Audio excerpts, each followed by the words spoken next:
5 minutes later, he said, would you be interested in a position on Skyline Ranch? So I was, yeah.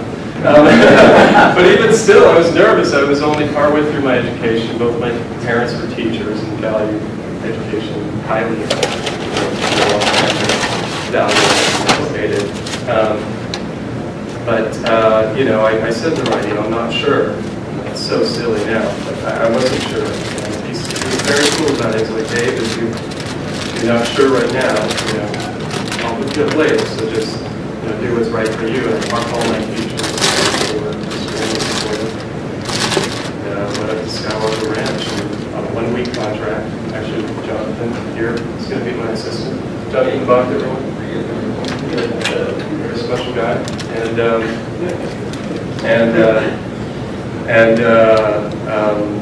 It was extremely intimidating. We were staying in a youth hostel in Marin Headlands, and we met with Rick McCollum, the producer, in the morning, and he prepped us for our meeting with George that Friday. We would start meeting with George in 2 weeks. It was great. But after the first meeting with George, it went well. And we then went to a 2-week contract. And then it just kept going. And about 3.5 months in, it was like, okay, you guys are here. George likes your work. Yeah, the parking stickers was a huge accolade. So, but yeah, no, it was great. So that's how I started. Really, really fortunate, and since it's just been an onslaught of working with some of the best people in the thing. So it's been awesome learning experience. Pretty fortunate.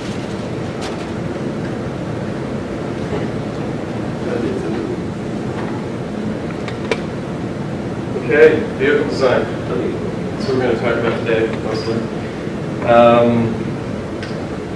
Again, I guess I was going to tell you about, recently I've been working at, actually that just ended recently, but at ImageMovers Digital, working with Chiang, sort of vice president and production designer of this company. And I guess I was sort of, one of his vehicle robot guys. So I was working on a Yellow Submarine. And so I really like Yellow Submarine. I'm working on the Yellow Submarine. And as well, most recently has been a sci-fi project for a whole massive IP for Ubisoft in Montreal. So and there have been, again, a lot of great people like Ryan Church and James Hagen and stuff working on this. They're sort of fleshing out the environment and architecture of this world, and I've been just solely fleshing out the vehicles. So that's fun for me. So one of the next.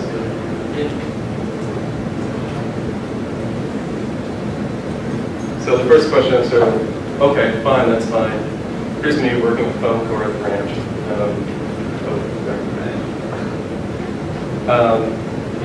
How do you get here? And that's probably what you want to know. So,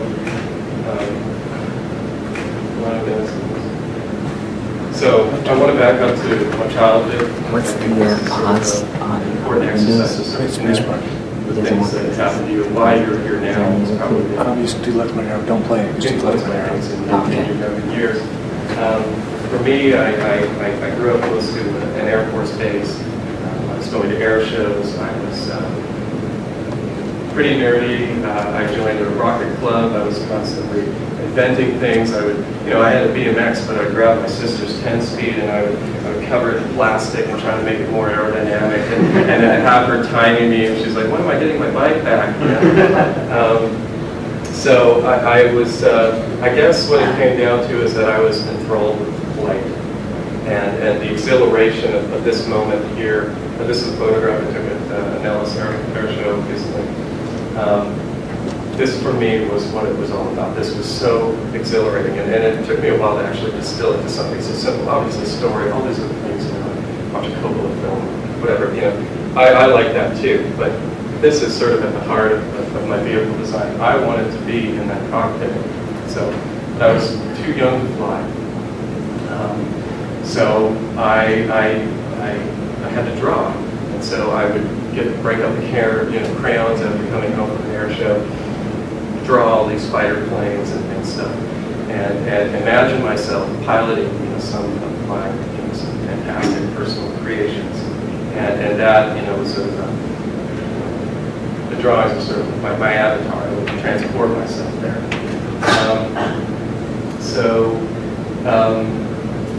You want to ask? And then I saw movies like 2001, Space Odyssey, and the sequence of this Pan Am space plane connecting up with this rotating space station. It was very impactful on me, and I realized that films were another way for me to get that same rush of flight and soaring. And obviously a movie like Ready Player One absolutely blew me away.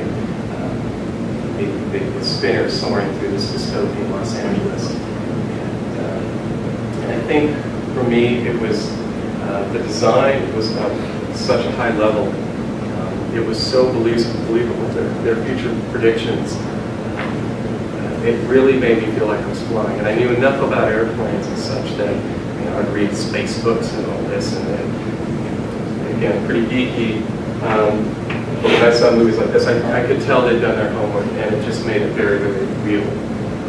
So that's great. And then I would, from the films, advance things. Obviously, Star Wars was an enormous impact. I think I went to Empire Strikes Back in the drive-in. My parents had to take me 13 times. So the old Stardust, that was awesome. And then so my mom would take me to the library, and I would find the art of books. And the Star Wars ones were sort of the really first prevalent art of books. We're actually living in an incredible time, just in a plethora of concept art and art of film books everywhere. This time there really wasn't.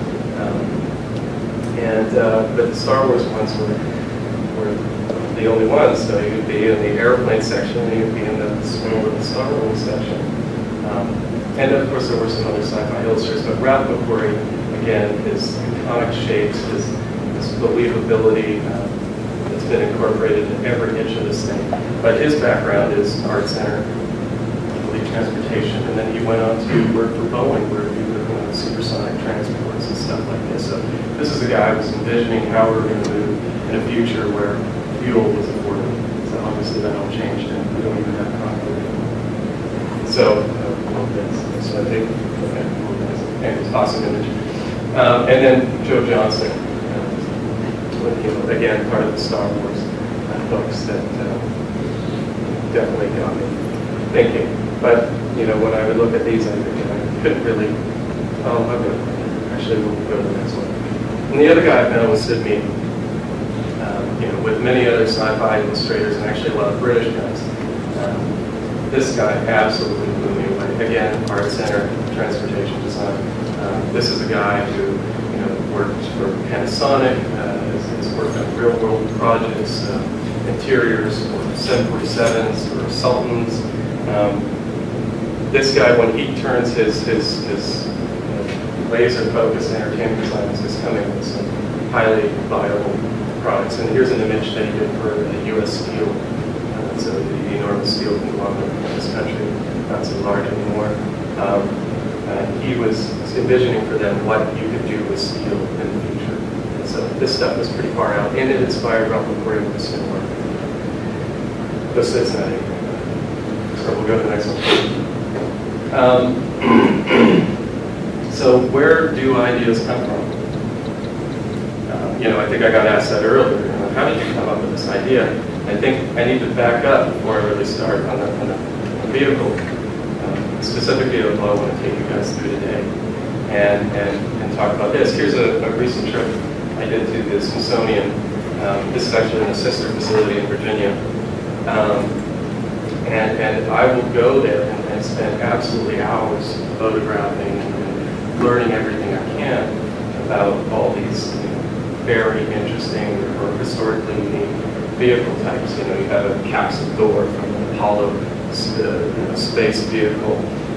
How do the latches and hinges work? All these things. Like this photograph will come in handy later when I'm designing some sort of capsule door, or whatever. The underpinnings of a helicopter.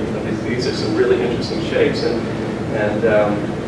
they don't have to be so specifically targeted at a helicopter. They might inform an entirely different vehicle or an interesting piece of architecture.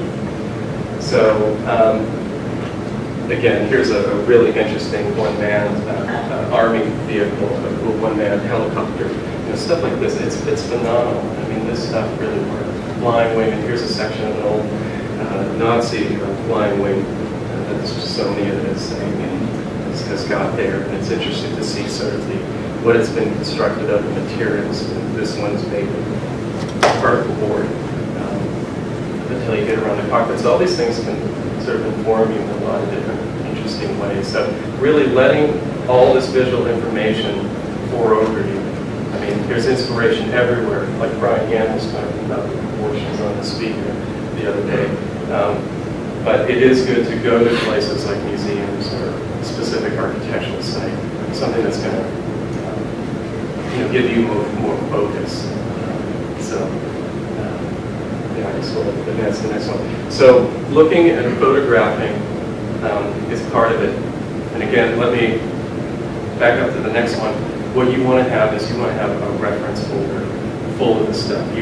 I have mine broken into people, places, vehicles, and down into subcategories of vehicle types, this, that, the other thing. And you've got to be able to call this stuff up immediately. Like if you can't just have it in your mind, you need your reference folder organized, and it's going to save you time, a lot of time.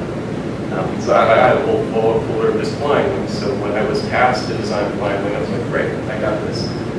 And immediately refresh myself. But I go to Wiki too, and I start learning, well, how does that work? What are the aerodynamics involved? Why would you just use a flying wing versus another specific vehicle type? But while you're there, try to sketch. And so these are just for me. These aren't beautiful. These are just sort of telling me, hey, there was something interesting there. And I wanted to explore more. Obviously, I'm exploring in perspective to some degree, and I am sort of, but I'm gaining a deepened understanding of the vehicle's proportions, function, all of this. So if you look at a unique vehicle type like this is an unmanned NASA research vehicle using an oblique wing. And this was an aerodynamicist had this really weird idea that you would have this wing that would teeter 60 degrees in flight, close to sonic flight, supersonic flight, and this would improve fuel efficiency. This, that, the other thing. It's crazy. NASA built this. It didn't go anywhere close to the speed of sound, but it was just to test its stability at slower speeds. They at Edwards Air Force Base made another aircraft that went on and again improved the theory even more. But I guess it's too weird. But it's strange that it can cut your fuel in half at above the speed of sound. Here's and so that's something that can be employed somewhere in an interesting way. Kamikaze torpedo or bomber here that's jet powered. It's the only one in existence. This is kind of interesting. Or coaxial helicopter. This was the first in the United States. So. And there's some really interesting foreign languages going on here that I just find by sketching, immersing myself in a little deeper, I have at my dispense quicker. And this is going to come in huge, especially if you're working one-on-one with the director or other artists. The way we're going to largely communicate is through drawings. So having these shapes and forms and understanding the vehicle's underpinning and such is going to aid you enormously. Am I talking too fast, or is this is going? Okay. We'll advance to the next one. Okay, so now we're ready to start our vehicle. How I start is usually with a brief statement of intent. So here I was thinking about this demo, and I'm thinking, I was actually traveling over the Golden Gate Bridge, and there was a Coast Guard helicopter circling around. And I thought, well, that might be neat. But there's this sort of civilian aesthetic, it's utilitarian and maybe not as sinister or as fun as, say, an Apache helicopter. I think we can all agree on that. So I thought it might be neat to do a future update, maybe a 25, 50 year out project for a new Coast Guard vehicle. I thought it would be neat to do something that helps people and looks cool versus something that kills people. I think that's something in our industry. We're constantly designing things with weapons on them. So I like a little bit of balance. So I thought that's sort of where I started. And then from there, I started looking at reference. I had a couple of Dan Dare books, which is an old comic book that my dad grew up partly in the UK. And so he read these as a kid, and he'd have them around. He's like, Dave, you have to check these out. And so here was a vehicle. This is just a plethora of different vehicle types, just huge range in design. So if you're ever searching for something, here's, look at nature, look at this, look at architecture, but maybe check this out too. So here's an interesting vehicle type. It's quite simplistic. You have this elliptoid shape connected to this sort of rectilinear. I'm going to call it a speed wedge from now on. And that's something interesting about wings. If you think about a wing in a top-down, they're quite rectangular. But we're so familiar with wings, we understand that that's something that can actually create lift and be an actual speed form. So I'm going to call it a speed wedge. So this is where I started my design, and then I'm like, oh, I started looking at German flying wings, and then I started thinking about tadpole. We still have this elliptical shape, and here I'm thinking about something a little more streamlined coming up back end of it. Where I grew up, we had forest fires and logging, and so we had these sky crane helicopters flying overhead. And this is sort of, it is exactly what it says. It is a crane in the sky, and it can lift heavy objects or be used in firefighting. But what I thought is here in this space, this void it has, I thought that might be an interesting place to put the elliptoid and sort of remove the cockpit from the front here. So I felt I was kind of on track. I also had a friend who had just visited Mare Island, which is a Navy base that's been decommissioned, and there's all these World War II submarines and battleships. And so he got over the fence and took a photograph of the submarine conning tower that he had actually given me to reference the submarine I was working with, the Yale submarine. And I thought, well, that's kind of cool. It's kind of like this, but taking this form and putting it vertical. So I was just going to combine these with the elliptoid and kludge them together. Here was something else. This is a Russian experimental shuttle. And what interested me there was actually just sort of its landing gear. I thought that was kind of cool how, to save money, the landing gear deploys from the upper surface to not interrupt the heat shielding at the bottom of this experimental one-man shuttle. I just thought it looked cool. And again, I was working on a Yale submarine, so I had these periscopes. I thought, they're interesting shapes. I'm going to try to employ them somewhere, and I'll show you where I did that. Here's a photo I took in London. I just, again, looking at how the mullion breakup could be on this particular elliptoid. Again, a cool looking helicopter. And then here, just to show you that references everywhere, all around you. This is the inside of my old shower door. And I'm sitting there going, well, what could I do? And there it is. And there's some really interesting shapes in here that I thought could drive the shape of this speed wedge.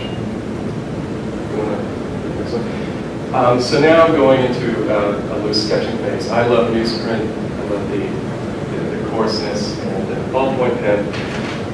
And again, these are almost always just for me.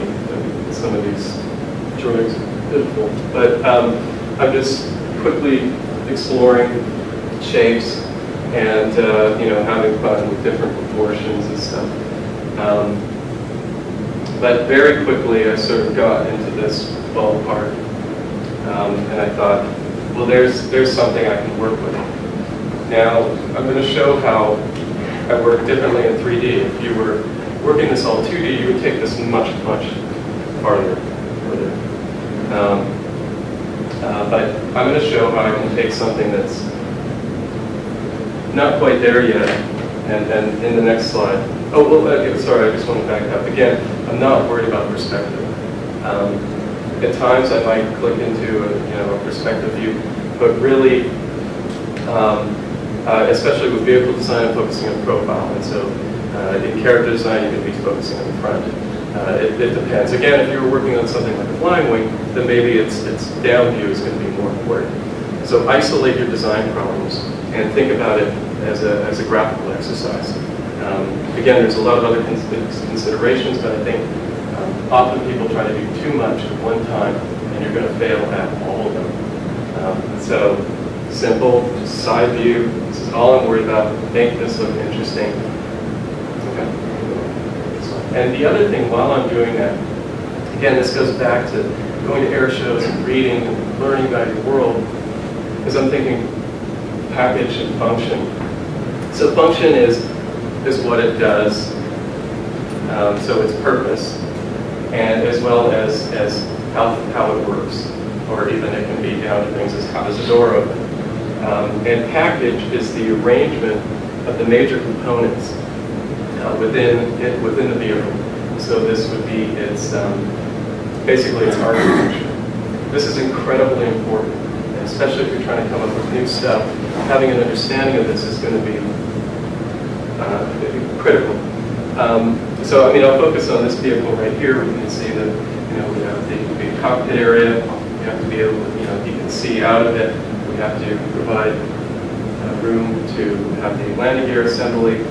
Maybe we have a fuel tank or a bomb bay, and then just the arrangement. This is an old German aircraft, but the arrangement of the piggybacked jet engine here is dramatically changing how the outside of this thing is going to look. And if you haven't figured out this to some degree underneath, people are going to be able to tell. It's like people know what cars look like. They know what planes look like too, and they can tell when something. I mean, there's an adage actually in the aerospace industry: if something looks right, it flies right. And so, the public does have some awareness, and so this stuff's important. It can also be down to things like how do people get in and out, how does it refuel. All these considerations are going to inform and improve the design story for your particular vehicle. So you really got to do your homework. And by understanding package better and rearranging these things in the beginning, you're going to come up with a much more unique idea that looks like it works. So I think that's really what it's all about. We'll go on to this one. So from here, with all that in mind, and I've taken that sketch, I've gone into Maya, and working from an image plane, I've just started popping forms. And these are incredibly simple. Popping the elliptoid, the simple forms, the fuselage, its little winglets, thrusters. And then once I have that, then I can start going, look, I can rotate around it. I can get a much better sense of its actual design and how it's going to look from a multitude of angles. I can increase its length, shave off weight where I don't want it to be, increase the length of the winglet. So this is a really fast way to improve the aesthetics and overall proportions of the design fast. But absolutely, there's no detail work going on now, or you will lose track. This is your only goal right now. It's just the overall proportions in 3D.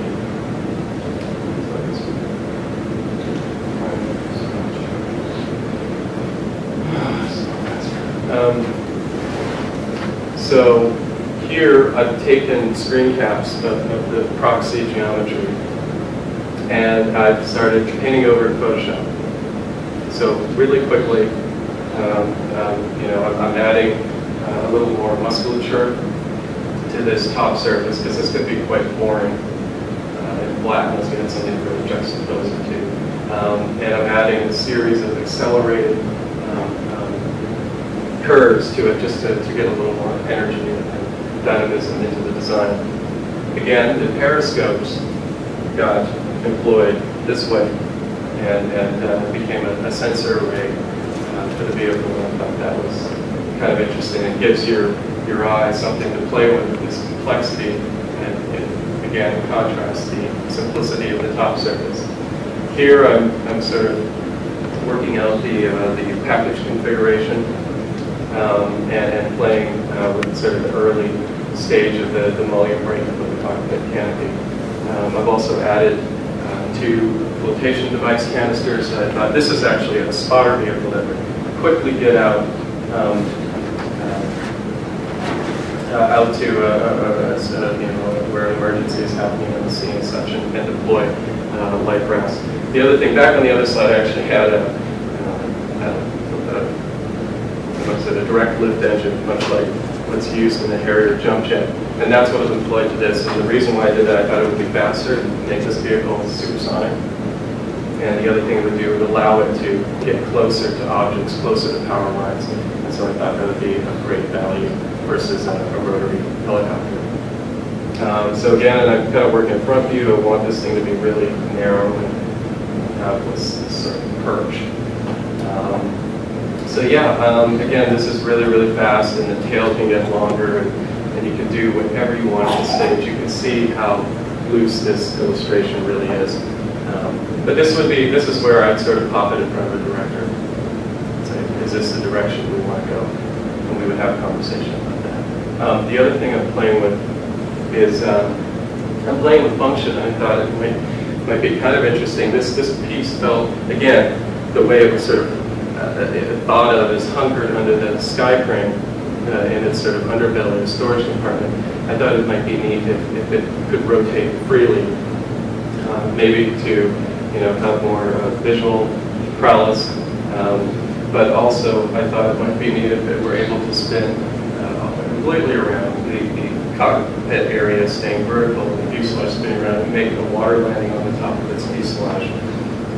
So I'm playing with that, and it's maybe it's going to work, maybe not. It would be quite the Buck Rogers move, but I just thought that might be something to really drive and strengthen the axis, delineating that can actually spin, and it might drive a more interesting form language that if you didn't have that in mind, wouldn't be there at all. So, okay.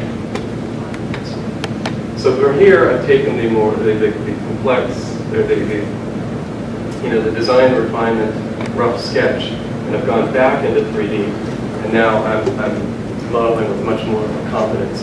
So if something is complicated, I know I want it there. I already know if it looks good to me or if it's making the director happy. So in this stage, again, it can be a little tedious, but try to do the minimum amount of detail. This is something that's going to probably take a little bit of time to know, like how much time do I have to spend in 3D to make it look good once I import it in Photoshop and paint it up. But really, this is probably over modeling to what I usually do. I do a lot in paint because it's just simply faster, and I know exactly what views I'm going to present to the director. This is just my final check to see that the geometry is looking the way I want and rendered nicely. I've also added a landing gear assembly.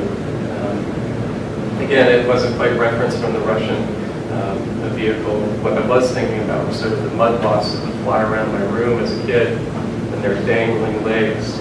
So I thought that was sort of a cool motif to play with, and made it a little more interesting having that landing gear exposed. And it totally makes sense if you look at a lot of helicopters there. Landing gear are exposed almost all the time, other than high-speed helicopters. So anyways, I thought it was just kind of cool. So now I'm going in and I'm exploring the graphic of the mullion breakup on the canopy, and you can see that it's going through change now. I guess I was a little inspired by what I saw happening in Tron, and wanted to make update this a little bit. Now I'm losing a little bit of visibility But I think it looks a little more interesting. I also had a critique on the vehicle from a guy who works on nuclear submarines, and he was like, great idea, but you're going to need something over your head. You don't want the sun baking on you while you're sitting in this greenhouse, flying through the air. So I added a bit of a roof to the vehicle. The other thing I'm doing is I'm starting to texture the interior quickly. Again, from that reference that you've gone out and photographed and collected, you also get an enormous amount of textures and stuff. So at the same time I'm looking at the entire package, I'm also looking at detail-specific air vents or exhaust ports. And so here's the inside of an Air Force transport aircraft. And I think these are some pretty interesting graphics, and I have the seats of an F-16. So you can see these shapes being employed in this large monocoque section that is sort of the lower spine of the interior of the cockpit. And then obviously the seats are going right onto the seats. That picture information is going right there, and everyone's going to know that is what it is because they see in the interiors of fighter jets and the top down or whatever. So, bringing an enormous amount of believability to a futuristic vehicle quickly. And the other thing is that a lot of things don't change. Again, this speaks to package design. We're not biologically evolving much. Some people say not at all anymore, but so the human factors, the human considerations are not going to change too much. You're going to need your joystick here, your seat is still going to be about the same. So working on anything that the humans interact with, any of the human factors, so a lot of this stuff's not going to change too much. So this can be a way to sort of have a fantastic shape, but if you show them a cockpit that they're familiar with, they'll be grounded, they'll believe that someone can pilot this thing and that this thing can actually work. So again, now I'm continuing to texturing the outer fuselage, and very simple straight-on projections from the side, especially since this vehicle is so vertical in nature, not too wide. So I'm sprucing up I'm referencing the colors right off the Coast Guard vehicle, and I'm sprucing up the graphics a bit, and then taking decals from online to add more believability. It's a Coast Guard vehicle. It's going to have Coast Guard crest, and again taking photos that I've taken personally. It's a lot better if you take them personally myself, and employing them to the thrusters, F-16 thrusters. That texture will go on my thrusters, and it's not all perfect. You see that there are screw-ups in the texture alignment. It's a lot faster for me to clean that out in Photoshop than it is to try to nail it in 3D. That's where I think a lot of solely 3D guys get hung up on these details and focusing less on design. What else do I want to talk about?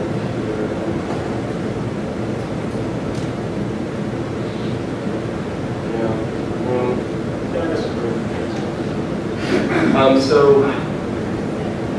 quickly, once that's done, I mean, it's pretty easy to light in a lot of today's 3D packages. It's just done in Maya, and you can see the great job that they can do mapping the graphics to the floor, especially with complex graphics. These aren't necessarily complex, but it definitely helps in the accuracy when it's plotting complex textures and other things. And stuff that really doesn't have to do with the design necessarily. The fact that you plotted that doesn't improve the design. What got rendered was this vehicle and that vehicle, and this is a pretty standard design document. If I'm trying to sell this vehicle to a director for the first time, and often this document I'll take you through is the first thing that the director will see. They might not even see my thumbs or the earlier sketches I did. I'm selling it. And so I'm putting on a show. And so I'm going to show this vehicle from the back, and I'm going to show the vehicle from the front. and I'm going to try to give them sort of the money shot, the most information about it, but at the same time make it dramatic. So it's kind of a funny design document. It's not in situ. We got a person for scale, but I'm, with a chalk brush very quickly, and again with an alpha channel separating these vehicles from the background, I'm able to brush in something that's semi-emotive and pops the forms in an interesting way. So, and it's a little more dramatic than sort of a very sterile design document. So this is sort of really a hybrid image. Again, it kind of came out okay already at this stage. I guess we'll go to the next one. Oftentimes, the values will change a lot. Huge sections will get painted out. But in this, I was generally happy with the values from the beginning, so not a lot changed. What I did do now is I started going around employing Photoscrap that taken from, again, air shows, specific rivets and stuff, paneled sections. I'm trying to make it look a little more worn and used, and give sort of these little details that are really going to set it off and make you believe that this thing has worked, has flown before. So once the Photoscrap is sort of splashed around, then I bounce between Photoshop and Painter. I love Photoshop, or Painter for its calligraphic paint tools. It's superior to me in a lot of ways. And so I will use that program to sort of integrate the photo textures in a more painterly fashion. So a little massaging going on there, maybe popping lights and improving the background, and obviously fleshing out the rear of landing gear a little bit more. So what else would, I guess let's ask, are there any questions? How long is the process? Seems to be quick. It is pretty quick. Again, I would say the design is the hard part. And that, to be honest, can take 3 days, it can take a week to come up with a really good idea. And maybe I've been lucky, I've been afforded, that opportunity. But I think, count on sort of maybe having half a day to do your research and early ideation, and then a day to 2 days to do this. We'll go here in a little bit. So what do you use polygon? Yeah, mostly polys. I mean, they're sort of easier to manipulate. If I'm going into a complex automotive form, then yeah, it can be easier to start some of those shapes, cutting wheel wells out of a speed form, old JAG-D type or whatever. It can be easier to start in nerves and then convert those surfaces into polys. But honestly, polys are just really simple. And often instances, like the top surface up here, there might be a 90-degree angle. And what I'll do is I'll duplicate the layer of the rendering once it's imported into Photoshop. And then I'll go in with a glow brush in Photoshop or Painter to the top layer and round that edge out. So I will put the fillets and I will shape the form in paint because it's just going to happen that much faster than trying to nail those complex forms in 3D.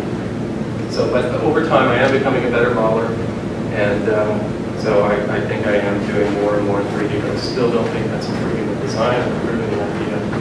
It might be making things slower. I really enjoyed how you do the design process. I think I can take the same process and apply it to like weaponry or X. Oh, definitely. Oh yeah, easily. And I have. I mean, if we can get my computer going, I can show you.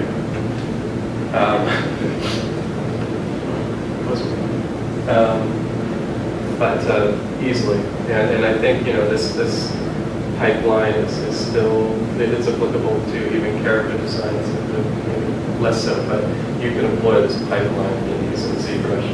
And actually some of my first classes with Hong, you know, he was showing us how you rough out the same thing, proxy character geometry from your silhouettes and your little thumbnail studies, and then be able to quickly rough out the main geometries, just like the proxy stage here, render that, then go in, paint in the added details, and add the photo texture, the scaling, and other believable things that are really going to sell that the character.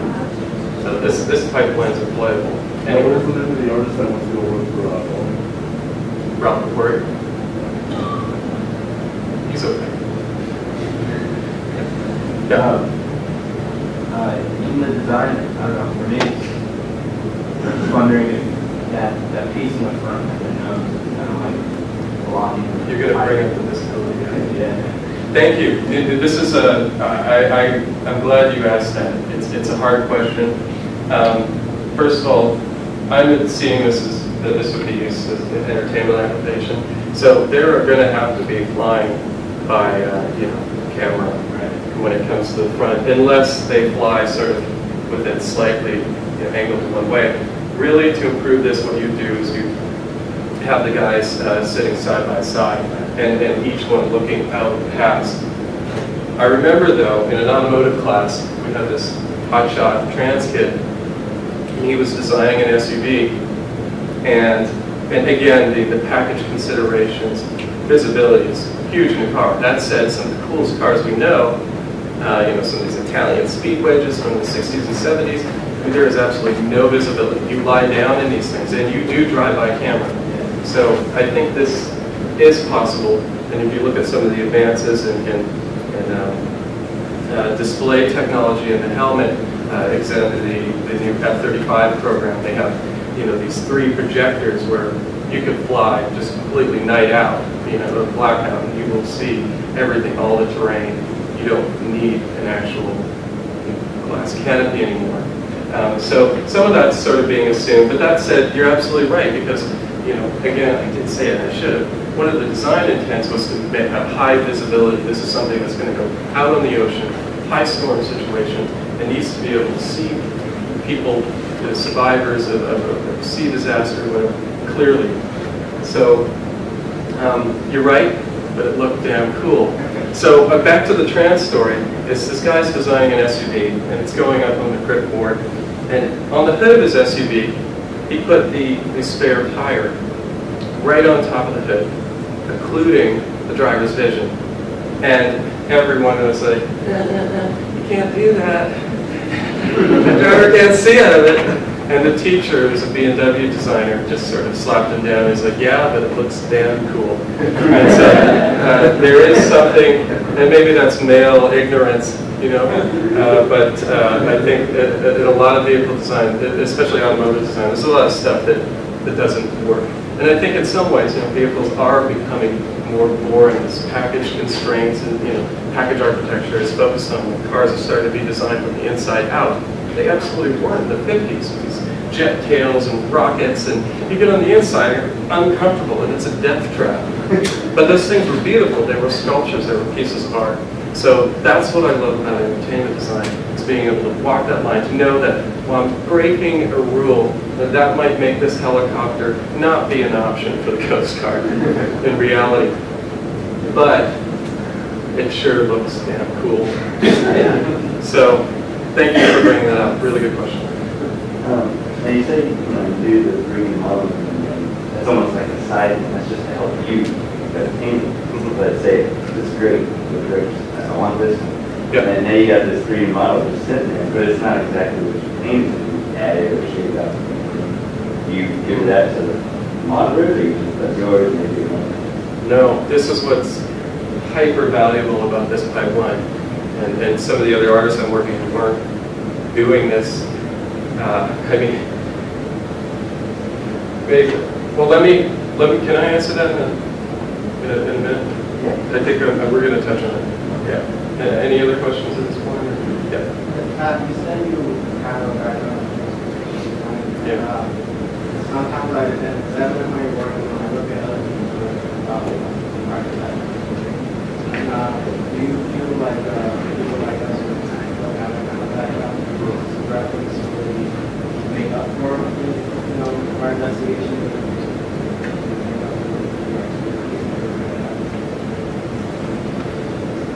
It's a tough one. It depends what you mean by reference. I mean, this is, sort of the main thrust is like, yes, you can gather reference. And it depends what kind of person you are, but you need to become curious about your world in general. All the time, everything. How's a chair manufactured that you're sitting on? How does the speaker work? This stuff's important. You have to know how to be able to make it. And so, yeah, reference can kind of get you there. But, if you're going up against Ryan Church, who flies regularly, has been studying aircraft since he was like 4 years old, it's going to be tough to compete with a guy like that. But it also depends on, what you want to do. You might want to convey images that are more emotive, maybe with lighting and stuff like that. So you don't want to be Daniel Simon working on Tron. You want to be doing something else. Maybe you want to be doing the chalk images or the story moments in a Pixar moment. Right? I mean, so that's what you got to know. So I think, that's why I started with Flight, sort of why I think I started Drive in the first place.